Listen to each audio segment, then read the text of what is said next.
Okay, good morning, Year 6. It is Friday, it's the end of another week. I can't believe we've got to the end of week 2 already, so I hope that you're all well and that you have some nice plans ready for the weekend. Don't forget to keep sending us your photos and your work that you've been doing. We love to see it. So, Friday the 15th of January, and today we are going to analyse a text for clues about events. So the first thing that we're going to do is we're going to carry on the last few paragraphs of the story, The Giant's Necklace. So if you remember yesterday, we left it where Cherry had climbed up the cliff, she'd escaped from that raging sea, she'd left her shells in a safe place, and she'd climbed into the mine and discovered some miners who talked to her about their lives and warmed her up by the fire, gave her some tea. And then the younger miner was taking her back up to the top of the mine so that she could go home, hopefully in time before her family have packed up and left the holiday cottage, although I should think they're probably all looking for her at this point. So let's carry on. Father, he said, think our little friend would like to go home now. Shall I take her up as I usually do? The old man nodded and waved his hand in dismissal. Come back and see us sometime, if you've a mind to, he said, and then put his face in his hands. Goodbye, said Cherry. Thank you for the fire and for helping me. I won't forget you. But the old man never replied.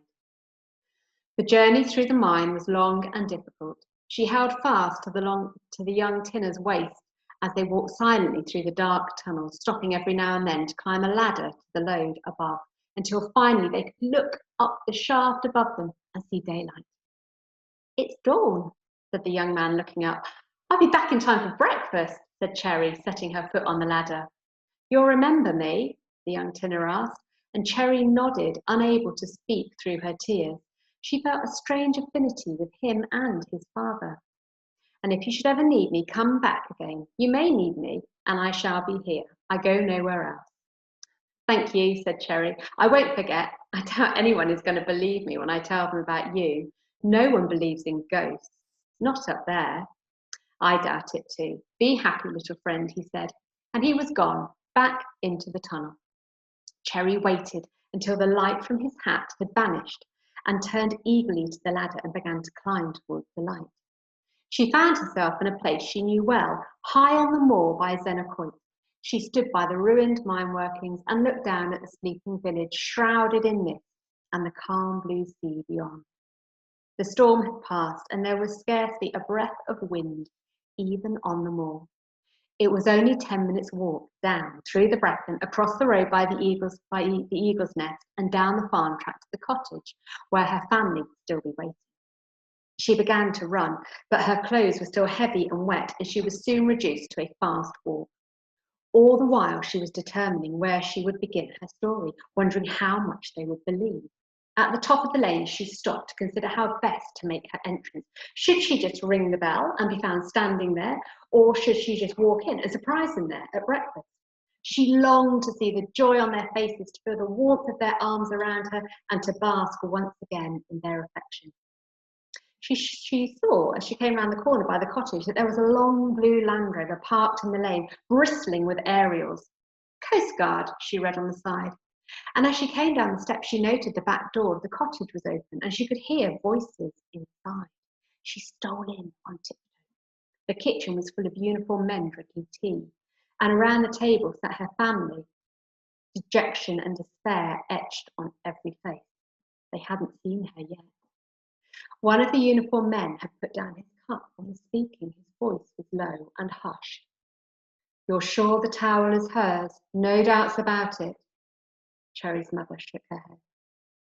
It's her towel, she said quietly, and they are her shells. She must have put them up there. Must have been the last thing she did. Cherry saw her shells spread out on the open towel and stifled a shout of joy. We have to say, he went on, we have to say then that most regrettably that the chances of finding your daughter alive now are very slim. It seems she must have tried to climb the cliff to escape the heavy seas and fallen in. We've scoured the cliff top for miles in both directions and covered the entire beach, and there's no sign of her. She must have been washed out to sea. We must conclude that she is missing. We have to presume that she is drowned. Cherry could listen no longer, but burst into the room, shouting, "I'm home! I'm home! I'm home! Look at me! I'm not drowned at all! I'm here! I'm home!" There were tears running down her face, but no one in the room even turned to look in her direction. Her brothers cried openly, one of them clutching the giant's necklace. "But it's me!" she shouted again. "Me! Can't you see? It's me, and I've come back. I'm all right. Look at me!" But no one did, and no one heard. The giant's necklace lay spread out on the table. "So she'll never finish it after all," said her mother softly. "Poor Cherry, poor dear Cherry." And in that one moment, Cherry knew and understood that she was right, that she would never finish her necklace, that she belonged no longer with the living, but had passed on beyond.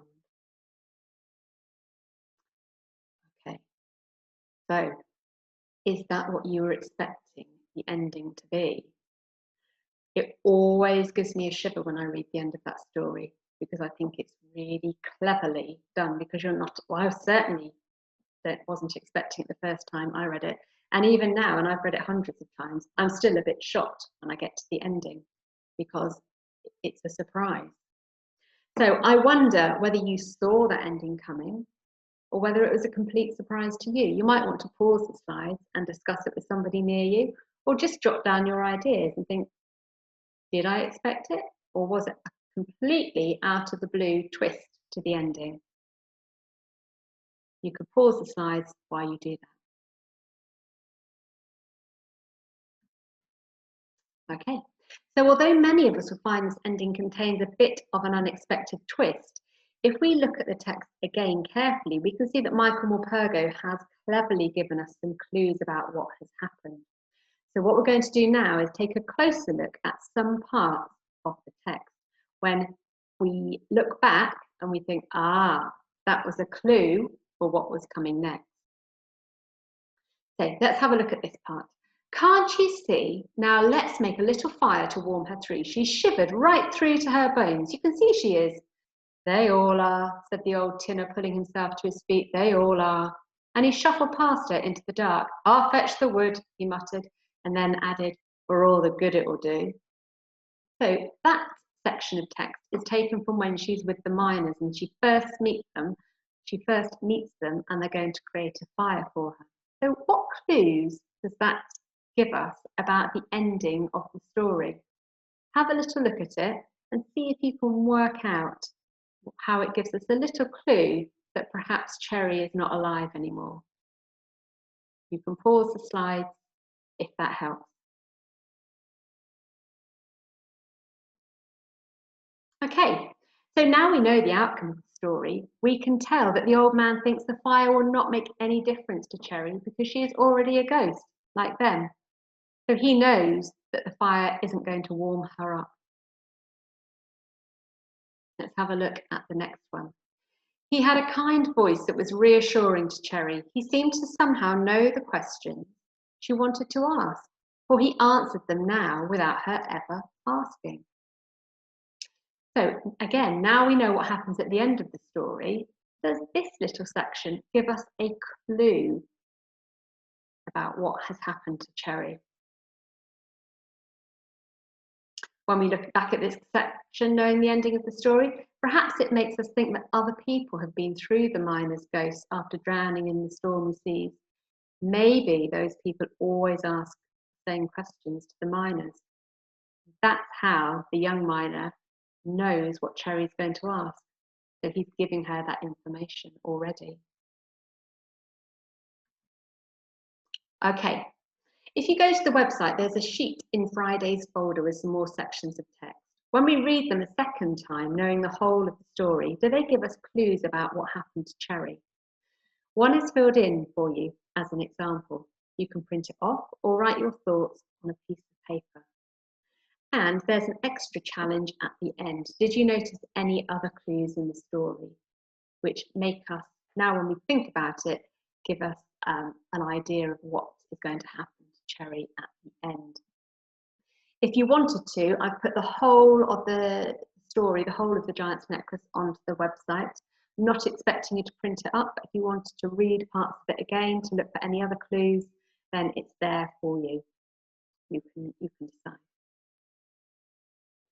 If you enjoyed this story, you might want to read some of the others from Michael Morpurgo's books. So they're all based on myths and legends from around the Cornish area. So it's called From Here About Hill, and there's lots of little short stories within that you might find interesting.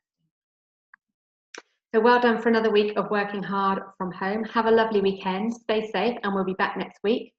Don't forget to join us for our second Zoom on Monday. We're looking forward to seeing as many of you as possible. Okay. As always, any questions or any queries you've got, just drop us an email and we'll be happy to help out. Okay. Take care, everybody. Bye-bye.